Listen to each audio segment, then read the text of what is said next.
Jump complete. Captain, we've got a lock.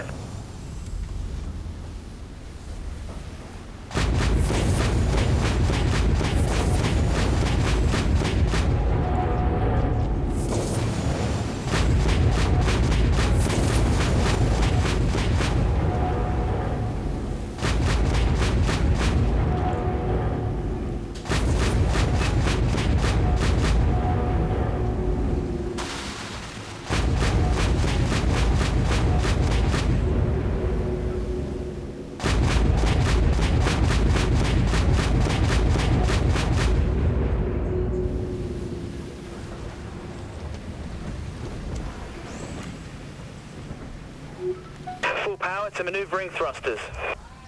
Target locked. Firing. Enemy missiles incoming, Captain. Jump complete, cycling jump. Broadside, open fire. Torpedo away. Anti-missile lasers are still in cryo cooling. Broadside guns reloading, Captain. We've been hit hard. Damage control teams dispatched. Countermeasures ready, Captain.